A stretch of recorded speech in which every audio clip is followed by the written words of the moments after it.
Hey ho, this is Wacko Jacko 354 here with another Minecraft video. In this video I will be showing you all the new things that have been added in the TU19 update. And there have been a lot of things, so we're just going to start off by looking at some of the new blocks that have came. So the new blocks that have came are hay bales, but first of all let me just get hay bales.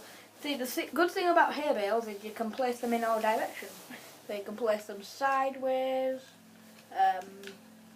in any direction, and you can face them straight up like this. And you craft it with, I have to check this. You craft it with 9 wheat. So the next block we have is the coal block, and that is crafted with 9 coal. The next block we have is hardened clay, which I don't know how you get it in survival mode, but when you oh, I know how you get it. Right, yeah, I just remembered how you get it. If you get clay block and smelt it in a furnace, you will get hardened clay. And with hardened clay and the other dyes, you can make the stained clay blocks like red stained clay, yellow stained clay, orange stained clay, lime stained clay, light blue stained clay, blue stained clay, then purple stained clay, magenta stained clay, pink stained clay, light grey or white stained clay, light grey stained clay, grey stained clay, black stained clay, green stained clay, and finally brown stained clay. Wait, did I miss off cyan? Where's cyan? Oh, there's also cyan. So there you go. There are the new blocks, just normal blocks. So now we're gonna move on to the new mobs. So we're gonna start with friendly mobs. So new in this update, there are horses, donkeys and mules, and in creative mode they each have their same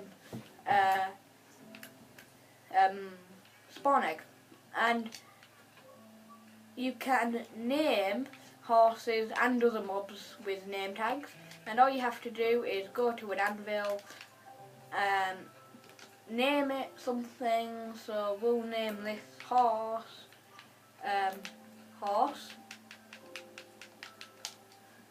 Then we'll take it out. It only costs 5 levels, and then we'll go up to this horse, and there you have it. It's named horse now. So to tame a horse or a donkey or a mule, all you have to do is have nothing in your hand and try to mount it. And as soon as hearts appear on the screen, then you will have tamed it. So let me just try and tame it.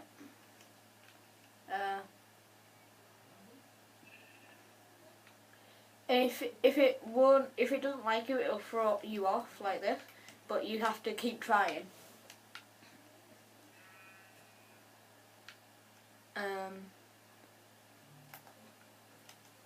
Let me try again.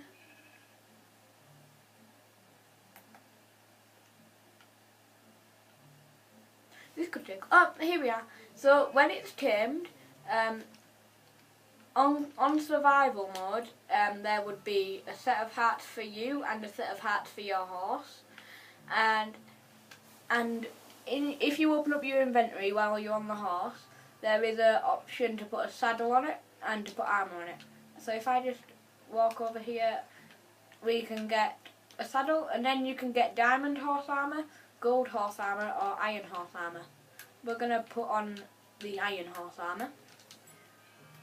And now with all animals you can tie them to a fence with a lead by first clicking them with the lead and then clicking it to a fence post, and this happens.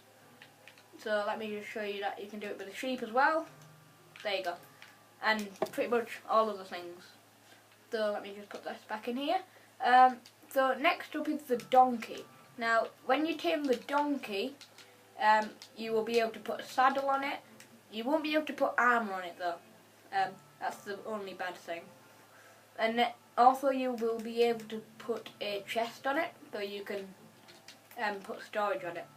So let us try and tame this.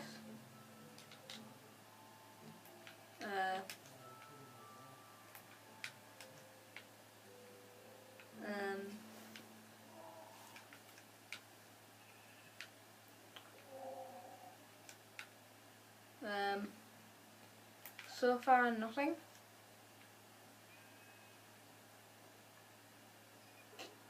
There we are. So now, as you can see, you can put a saddle on it, and when it's you can't put a chest on it. No, I thought you could. Or is it a mule that you put a chest on? I don't know, but this is not very happy. So with donkeys, you can also tie them to here we are. And then you can, as you can see here, you can also put a saddle on it, but no horse armour. So I don't know why I had the idea of a chest, but there you go.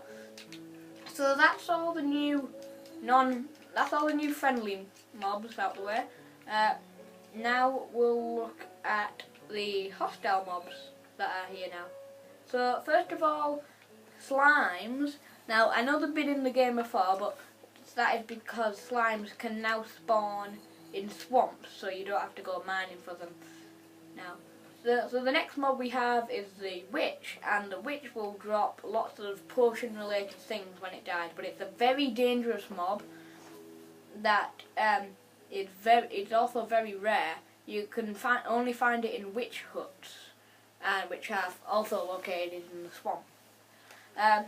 They throw potions of varying effects at you, which do damage, and it can also take healing potions or strength potions for itself.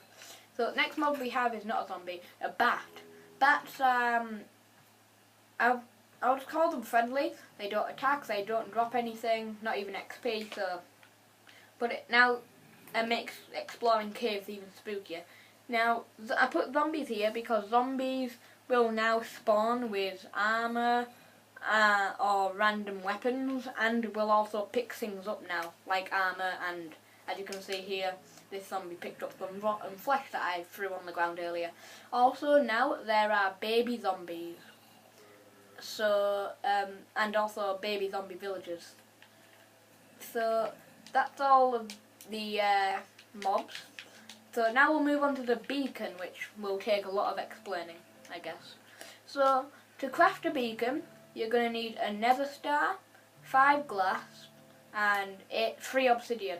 And if we just take these ingredients and go to the redstone section, we can make it right here, and then you can place it anywhere. But with a beacon, you can cast a beam of light from the beacon that allows you to show you where things are. Like you can see it from a long distance away. So if we just like fly all the way over here, you can still see it. Oh, dead end. So what I'll do now is I'll just show you how to make it. So you'll need 84 blocks of iron at least, and the beacon. And with the 84 blocks of iron, you make a pyramid, which the first layer of it is 7 by 7, the next layer is 5 by 5, and this layer is 3 by 3. But you can make it bigger by maybe doing a 9 by 9, then a 7 by 7, then a 5 by 5, then finally a 3 by 3. But the last layer must always be a 3 by 3, and then you'll have the beacon in the middle block. So when you open a beacon, hang on, let me just get this iron. When you open a beacon, you can choose some powers, and regeneration is automatically selected, but if you have you can select these, you can only select one of them, but they it like limit the ones that you can select depending on how many layers the beacon has. And to be able to put strengths on your beacon, you need 1, 2, 3, 4, 5 layers at most, no, at least, sorry. To get the just like up to resistance and jump boost, you need 3 layers, and if you just want speed and haste, you just need 2 layers. And the layers do include the beacon, so if we're not including the beacon on the layers, it'll be 1, 2, 3, 4 layers here, 2 layers here, and 1 layer here. No, 3 layers here, 2 layers here, and 1 layer here. So all you have to do is put an iron bar, or a gold bar, or a diamond, or an emerald in that slot there. Choose which one you want. We're gonna pick jump boost, and then click that. And so now, whenever we're around this beacon, we will get regeneration and jump boost. So as you can see, I can jump 2 blocks now. Where can I demonstrate that? Well, now I'll be able to jump on fences. Whoop, whoop, whoop, whoop. Boing, boing. So that's that. If you select the speed power up, you'll be able to run faster. This power up will help you mine faster. That'll give you efficiency 5 on all your tools. Resistance gives you more defense. Jump boost allows you to jump 2 blocks instead of 1 block. And strength makes your attacks more powerful. So next thing is a new boss called the Wither. Now, to spawn the Wither, you need to make a T shape of soul sand and then put 3 Wither skeleton skulls on top. You get a Wither skeleton skull by killing a Wither skeleton. Now, the reason I haven't shown the Wither skeleton is because there is no spawn egg for the Wither skeleton on this for some reason. So I can't spawn it, but Wither skeletons will naturally spawn in nether fortresses. So when you spawn him, you need to put the middle skull on last, and let me just go over here and I'll spawn him, and then I'll quickly kill him because he could do a lot of damage. Where are the heads? Here. Right, and let me now get a diamond sword and a bow. We'll go really, really far away. As soon as you spawn him in, he'll take a couple of seconds to get ready for the battle, and then a big explosion will happen, and then as you can see, like, his health bar's going up, and then he'll create a big explosion and you'll start wandering around. So let's get ready for this. So let's just hit this guy. As you can see, he is doing a lot of destruction, which is why it's best to fight him in a cave if you don't want him to damage any of your structures, and also it'll stop him from moving about everywhere, so it's easier for you to kill him. So I'll try and do this quickly. The withers will always drop a nether star,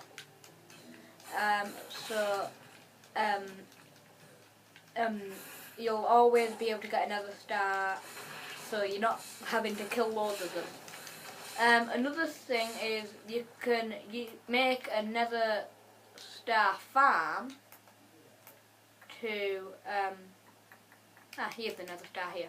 Right, you can make a nether star farm by going right up to bedrock and then spawning him at the bedrock, but I won't go into that.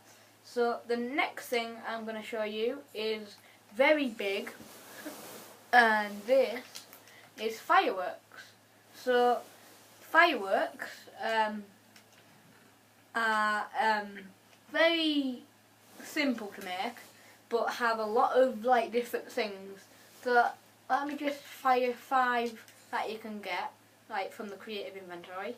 This is a firework that has that is a light blue and has a twinkle effect and is a small one. So let's watch this. This one is creeper shaped and green.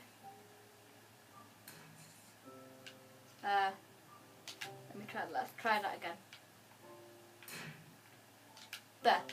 Right, then this one is a burst and it's red. This one is another burst, I'm guessing, but it's magenta, flared to blue and twinkle. And then this final one is star-shaped, yellow and fades to orange. So let us just put this back here. So the essentials you'll need are paper and gunpowder, and then you can get different dyes for which colour you want it, and then you can use heads for the different pattern. Now you make a firework at a crafting table by going to here, and as soon as you try and make one, it'll automatically take you to a special crafting interface specifically for fireworks. So to make your firework, you need paper and one gunpowder, and you need to place them like this. So once you've got that, then all you need to do is make your star like this. So we have a small ball which is red, and now if we just put in the creeper head, I think now we can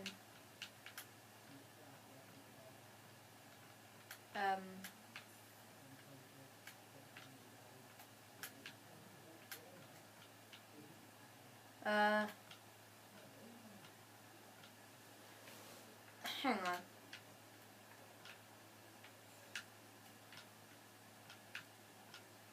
I don't know much about this, so this is new to me, but yeah.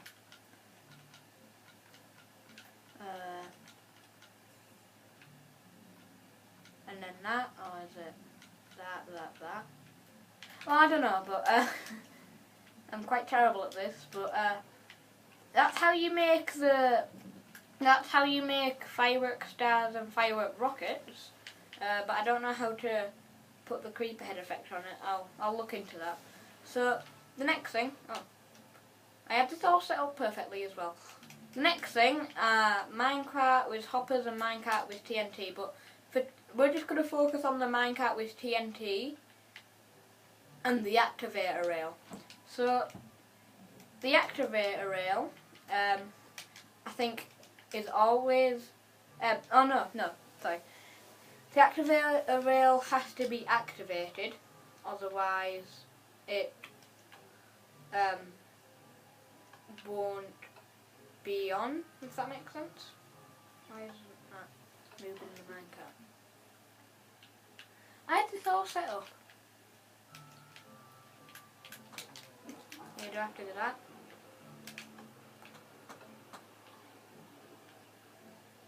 Yeah, so as you can see, the TNT did not explode, because that's what the activator rail does. It activates the TNT and TNT minecarts, and can do stuff with the hopper minecart.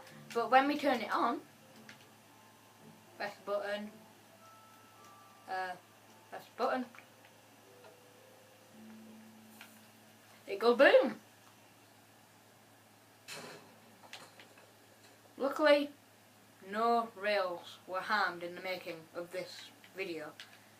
So now we're going to move on to the final category, which is redstone. So first thing we're going to talk about is the redstone block. The redstone block cannot be switched off and will send a redstone signal to anything that it's next to. As you can see here, when the piston retracts and brings the thing with it, it'll activate these redstone dust, which activate these two lights, and when the piston pushes forward, this light is on. I don't know how to say things So this would make a fun Christmas light circuit. So let me just make one now. If we just do this repeater circuit. And then we get a redstone torch so we can quickly send a signal. So now we have a fun Christmas light thing. So next thing is the daylight sensor. Now when the daylight sensor senses daylight, it will send a signal to it'll send a signal to redstone dust or something, and when it senses no daylight it will be off. So just to prove that it would be off, I will do a NOT gate here, or an inverter. So if this is what it would be like if that was off. So when this turns off, this will now go on. So the next thing is a light. These are both weighted pressure plates, but the gold one is a light weighted pressure plate and the iron one is a heavy weighted pressure plate. So the gold one requires at least one person and 3 items on the ground before it will activate anything. This requires one person and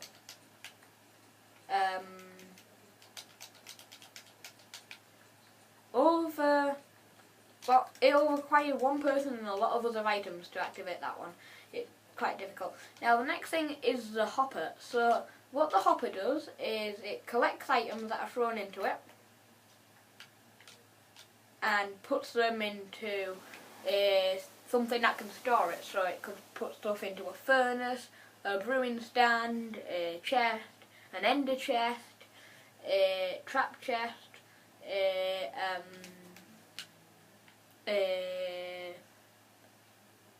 maybe even a beacon, an anvil, and then dispensers and droppers.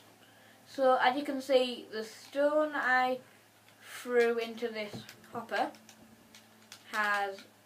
will go into the hopper and then quickly transfer to this chest.